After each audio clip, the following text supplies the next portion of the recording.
سر اس میں ایک دعویٰ استقرار حق ہے. ٹھیک ہے. یہ کسی نے کسی سے مطلب ہے کہ میرا حق دبایا ہوا ہے، اسے لینے کے لیے دعویٰ کرنا پڑتا ہے. اس کے بعد دعویٰ فیملی ہے، دلا پانے وغیرہ. یہ میاں بیوی کا کیس ہوتا ہے، اس میں بیوی کو خرچہ لے کے دینا پڑتا ہے. اور اس کے بعد دعویٰ طویل مختص، کسی بندے کے ساتھ معاہدہ ہو، وہ اپنے معاہدے سے پھر گیا ہو تو اس کے لیے پھر دعویٰ کرنا پڑتا ہے تاکہ وہ میرے حق میں بیان دے اور زمین میرے نام ٹرانسفر کرائے. ٹھیک ہے سر. اور اس کے بعد دعویٰ حق شفا ہے، جس کے ساتھ میرا بندہ شریک ہے اور اس نے مجھے زمین نہیں دی اور دوسرے بندے کو دے دی. اس کے لیے مجھے دعویٰ حق شفا کرنا پڑتا ہے. اور اس میں زر سوم بھی ہے، جو تیسرا حصہ جو زر سوم جمع کرانا پڑتا ہے. اور اس کے بعد دعویٰ فمید اصحاب ہے. اور پھر اس کے بعد جناب اچھا پھر درخواست گارڈین ہے، بچے کی کسٹڈی کے لیے ہوتی ہے سر. اور اس کے بعد سکسیشن سرٹیفکیٹ ہے جو سول کورٹ رسم الدال سے بنتے ہیں. اور ایک اس کے بعد آپ نے اپیل مال کرنی ہو تو وہ اسی کمشنر کے پاس ہوگی. نشندہی میرے ہاتھ میں غلط ہوئی ہے، نشندہی کو چیلنج کرنا پڑتا ہے. ہر دعویٰ پڑے اس کے بارے میں بتائیں. ہاں کون سا دعویٰ، کس دعوے کو یہ سر یہ دعویٰ دخلیابی بذریعہ بے دخلی ہے. اس کے بارے میں بتائیں. تو سر اس کا یہ مقصد ہوتا ہے کہ کسی بندے نے ناجائز طور پہ میری زمین ہڑپ کر لی ہو، اس کے قبضہ جمایا ہو، اس کو چھڑانے کے لیے سر مجھے یہ دعویٰ کرنا پڑتا ہے، دعویٰ دخلیابی بذریعہ بے دخلی. یہ سول کورٹ رسم الدال کہیں بھی لگ سکتا ہے، سول کورٹ میں سمجھ گئے جی، یا وہاں پہ لگتا ہے سر. یہ جو مال نشاندہی دعویٰ ہے، اپیل ہے سر. یہ میں نے جو ایک بندے نے نشاندہی کروائی تھی نا، تو اس میں مجھے شامل بھی نہیں کیا، مجھے نوٹس بھی نہیں آئے.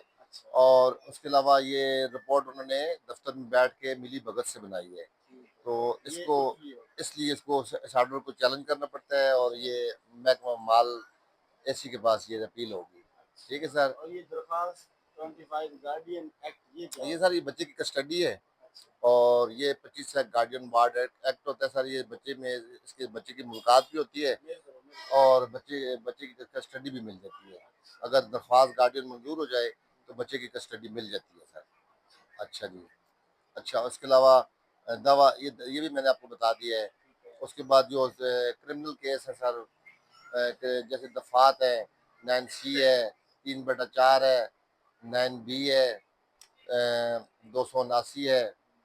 اور ہر طرح کی یہ سر وہ ہوتی ہیں دفعات ہیں. اب یہ بتائیں جو 337 ہوتا ہے سیکشن، وہ F1 کب لگتا ہے، F2 کب لگتا ہے، F3 کب لگتا ہے؟ لڑائی تو ہو گئی، اور F کدھر لگتا ہے اور جتنا لگتا ہے اس سے اوپر. جب بندہ زخمی ہو جائے گا دیکھیں گے بھائی اس کو کتنی گہری چوٹ لگی ہے، کس جگہ پہ چوٹ ہے، کس جگہ پہ چوٹ لگی ہے. تو پھر اگر A سیکشن لگے گا اس سے اوپر، ہاں یہ ابھی سیکشن بتا کہیں بھی زخم ہوگا تو اس پہ A سیکشن لگے گا. اس سے نیچے جسم پہ، بازو پہ، ٹانگوں پہ تو پھر F لگے گا.